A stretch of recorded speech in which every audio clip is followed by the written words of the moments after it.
All right, here we are. Should have hooked up the mic, but that's cool. All right, we're here this afternoon. I delayed a little bit because of the snow. Had to go out, get some groceries, get breakfast and lunch for the family, cook, clean, do some Saturday chores, and now we're here. Oppression leads to generational poverty. Why is that?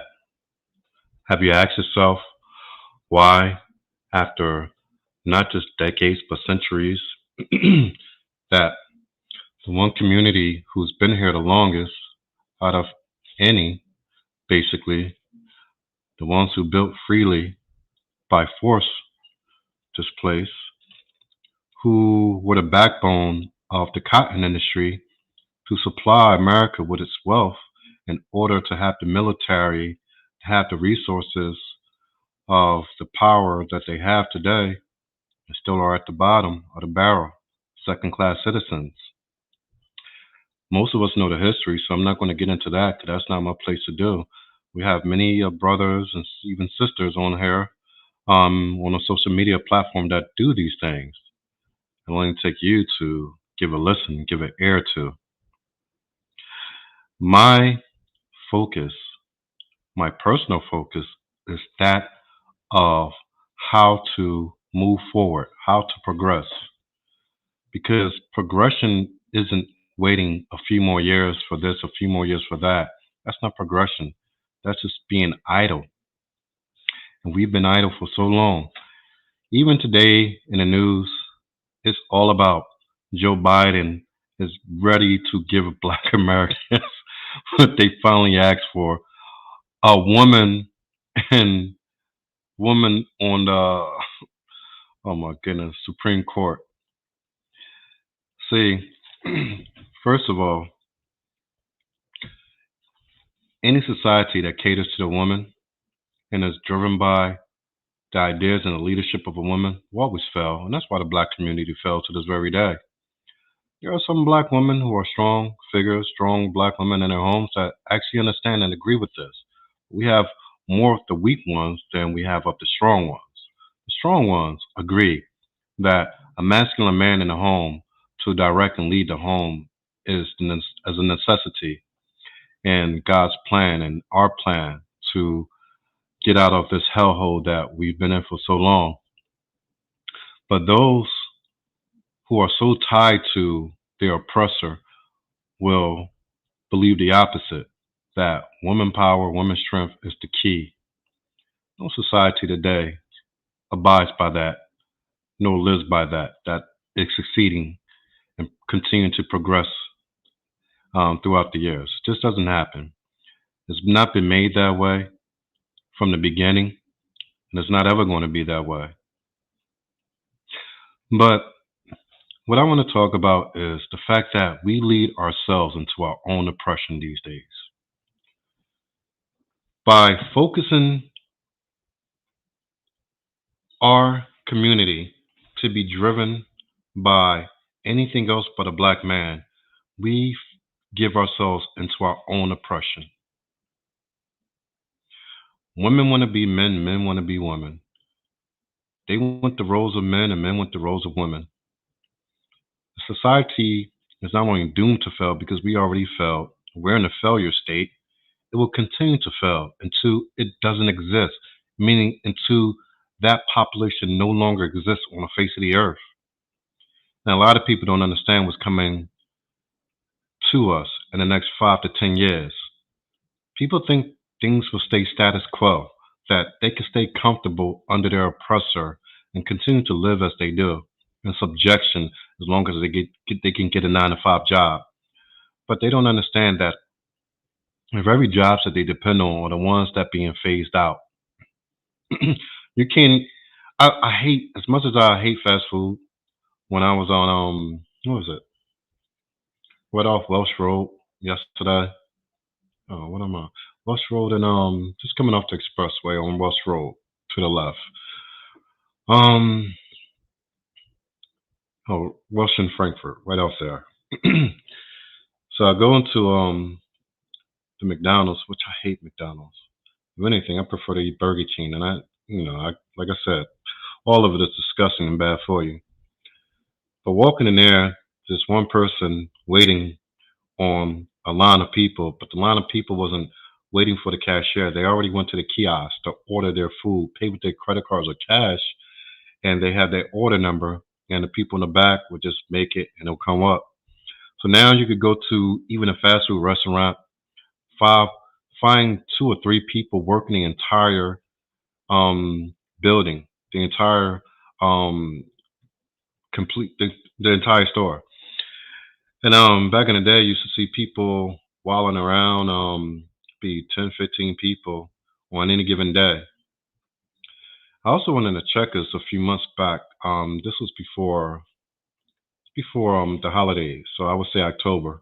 I remember talking to a girl that was there that waited on me because it was just her and one other person that was there, and she said, "It's like this because there's nobody to hire." And I said to her, "Do you really believe that?" She looked at me. I said, "Do you really believe that there's no one to hire, or do you think that they're using this thing that's going on as an excuse not to hire? Therefore, they're responsible to pay less employees to gain more profit, but getting lesser people to push out the same, basically the same production." She looked at me. She shook her head, yes. She smiled like, yeah, that's exactly what it is. But knowing that, you know, they're in a certain situation not to say. And that's what's been going on for a while. That a lot of these excuses of there's nobody who want to work, it's all lies. 99% of the time, it's just absolute lies. There are people starving. You think that when people are starving, they can't feed their families and they're getting kicked out of their homes and apartments, that they're not going to take whatever they can take in order to at least pay the bare minimum to keep a roof over their head and go to welfare and get some food stamps to keep food on the table? I mean, this is absurdity. The fact that this excuse is still being used today, and the unemployment system is no better. They're doing everything to deny people their benefits. Even though benefits are owed, they're there to strictly do everything they can to discourage you from getting the benefits that are already owed to you.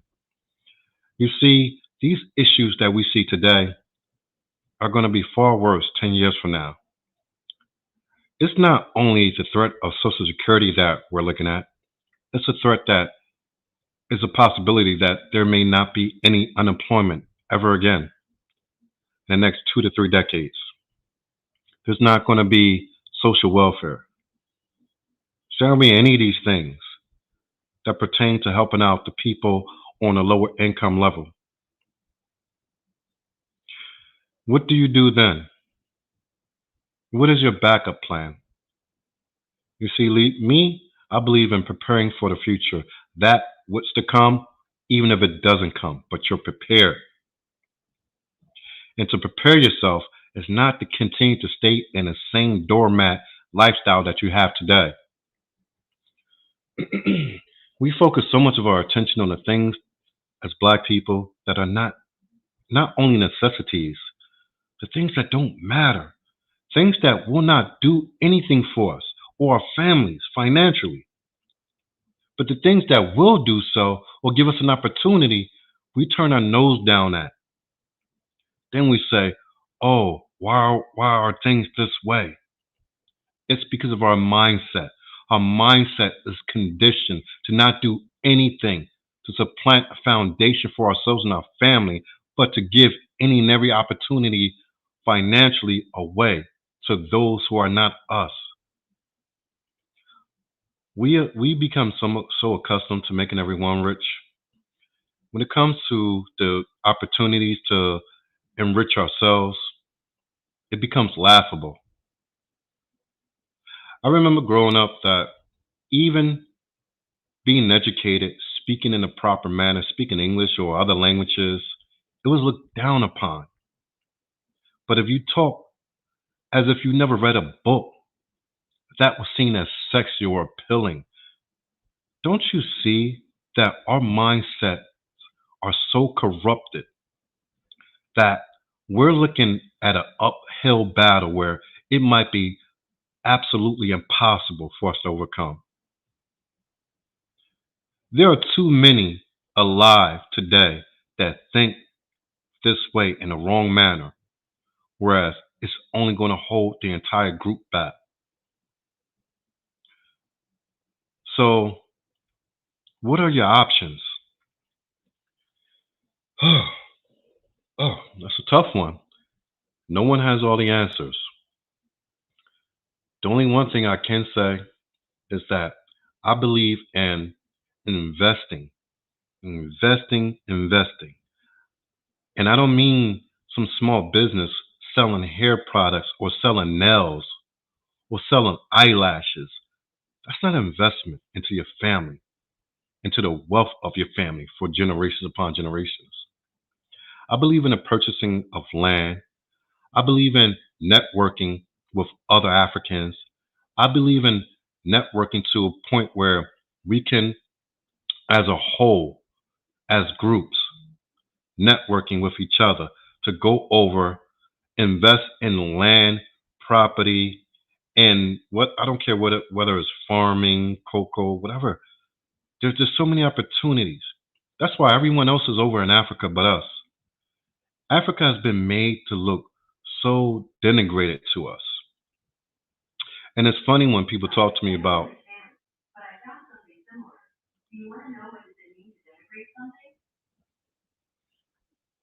is that Alexa was at Google.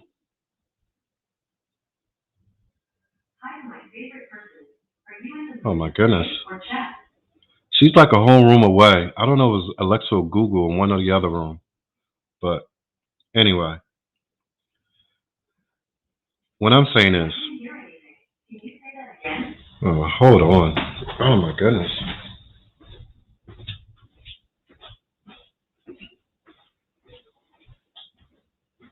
Hey Google, shut down.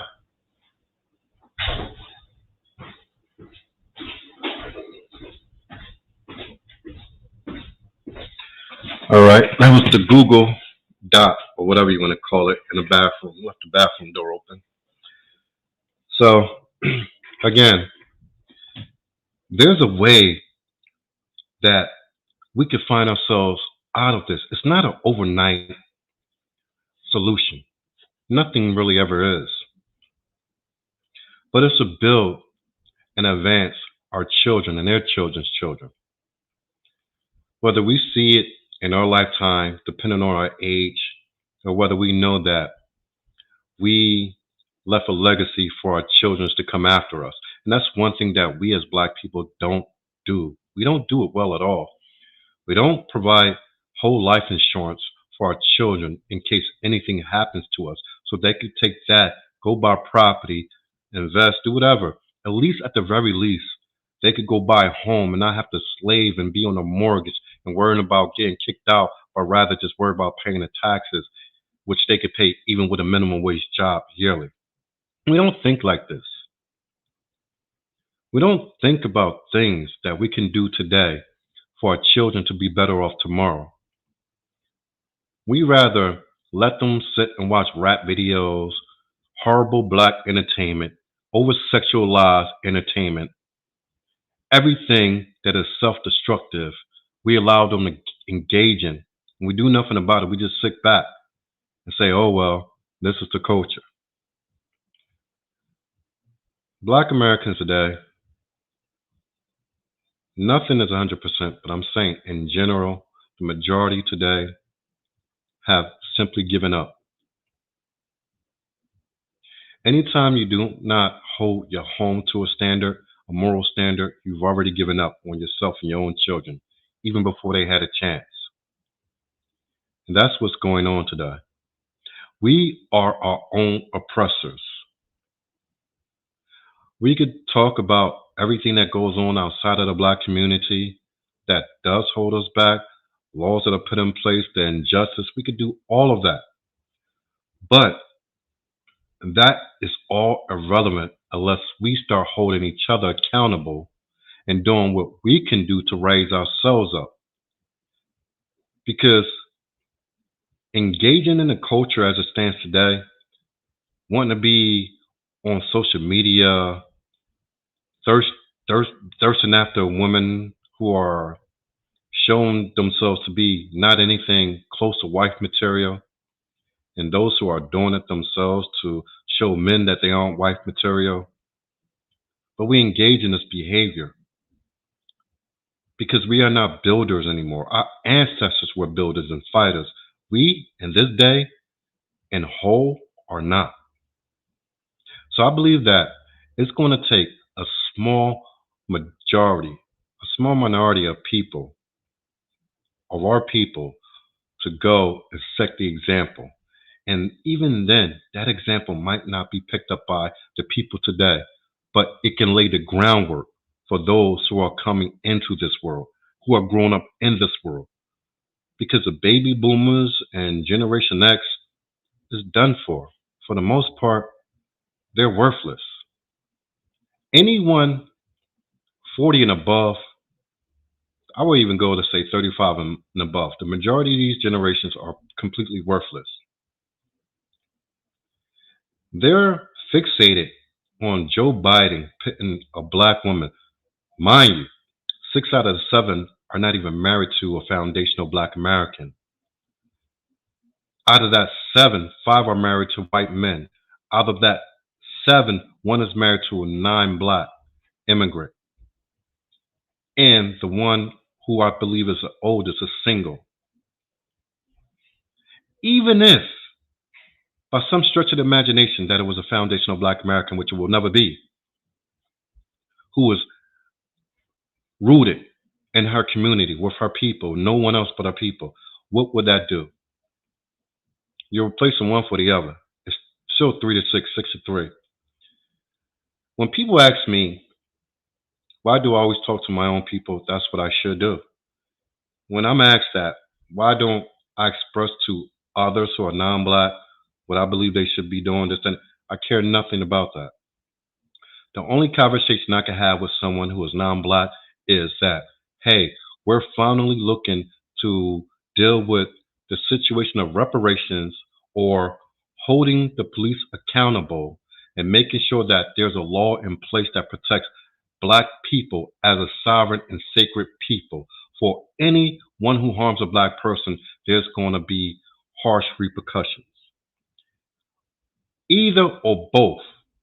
If neither one of those are on the table, I will not have a discussion with anyone who is non-black. It will be irrelevant to me, anything that they have to say beyond that or opposite of that. So I will not engage with non-black people when I'm speaking on this. We have to move forward. And to move forward means that we really have to put a foot to the pedal because we're still standing still. We cannot continue to talk about, oh, I want to open this business. I'm so sick of hearing that because it does nothing for us as a people. 80 to 85% of all small businesses fail within the first year or two. So that's telling you that the majority of the time is just a waste of your money and time anyway. Yes, it's good to have something that you believe in and passionate about. Make that a side hobby because that's all that it should be. I only believe in industries, networking, putting our money together and putting into industries throughout the continent of Africa. I don't believe in anything beyond that. And I will stand on that because there is just no other way. You've been trying it many different ways outside of what I'm saying, but it has not worked for you. And it has not worked for you for the simple reason that it will not work, and that is not the solution. So if you really want to get up off the couch, drop your coke and your frown, and really apply yourself, I implore you to either work with me or work with others who are doing the same thing, who see that outside of this country, our place is to invest in Africa. Can you trust a lot of people in Africa that you don't know? Absolutely not. Can't trust any one of them. That's why it takes us networking with each other. For those who are already in Africa doing it, there has to be a level of trust that's brought back to our own people, like back in the 40s, 50s, and 60s. Because ever since the 70s, we have not. And I understand the mental manipulation that's been placed on us to force us to distrust each other but trust everyone else. We're going to have to break out of that. We're going to have to be stronger than what we are and what we've been. We're going to have to finally stand our ground and say to ourselves, okay, it's time to do something different because what's been done has not been working. You voting won't get it done unless they bring reparations as a guarantee and punishment to the police, and black people are sovereign and sacred people and cannot be harmed under certain laws, especially by law enforcement, then you're wasting your time. It's going to take investing in our brothers and sisters and their land. It's going to take us to put together capital to go over as groups and decide what we're going to invest in, who is going to lead it. How can we trust this person? How do we set this up so nobody gets scammed? But as long as we just keep sitting on our backside, chasing Instagram models chasing little change, we're not going to progress at all. We're reprogressing. We will be extinct within the next 10, 20 years. And I don't think people want to believe that. We will be sitting on reservations in the next 10 to 20 years. That's 1 or 2 decades from now. We will be placed on reservations just so that our so-called people won't completely die off. We'll become like a product in a museum for people to look at in awe and sadness. Say, oh, what happened to them? The longer we talk about it, the more time we're wasting. If you truly want change, you have to be that change as an individual, because we all have an opportunity to make change now. There's no excuses for anyone to sit on the sidelines and say, well, what can I do? Hey, what you can do, you can look for people who are doing it. As such as myself, go to marangana.com. Learn about the Kente if need be for you to feel comfortable. Go put that $100 in WeFunder so we can continue to do what it is that we're doing, to show you as an example of what can be done. But as long as you sit on your ass and these things continue to happen to us, you're part of the problem and you should not complain. Because if taking $100 out of your pocket to invest, not donate, but to invest is an issue, then you don't deserve anything good to happen. You deserve to be oppressed for the rest of your life. You deserve to be in this misery because you're not willing to work for anything greater. And this is what I have to say for this Saturday.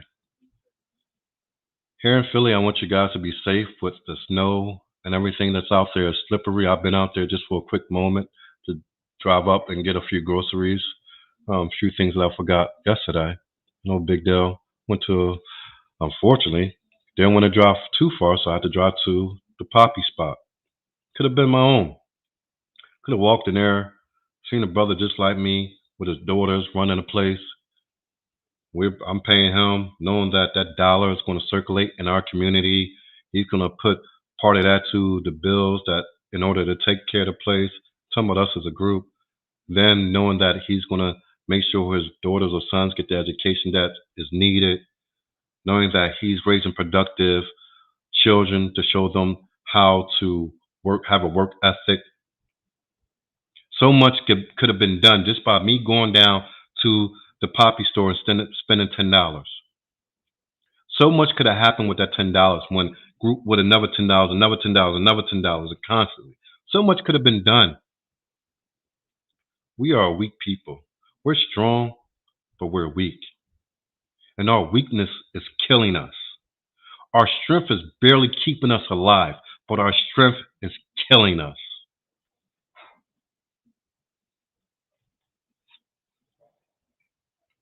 Excuse me. Once more. Our strength is barely keeping us alive, but our weakness is killing us. We have to do better. We have to do better, but in order to do better, we have to desire better. And in order to desire better, we have to build up our heart, build up our mind, build up our willpower to want to overcome the situation that we're in. Because it's not going to be given to us. As long as we continue to sit here and think that these politicians or whoever, the people in power, are going to give us something to get us out of that, we're dreaming. And we're going to still find ourselves here 10 years later, but even worse off. And the small part of us who heard this message or heard similar messages, who understood the time was now, we're going to look at them and say, why did you leave us? Why did you abandon us? No one abandoned you. You did it to yourself. You got everything that you deserve, everything that you work for. So this is how I'm going to leave you this Saturday, January 29th, 2022. Good day and be blessed.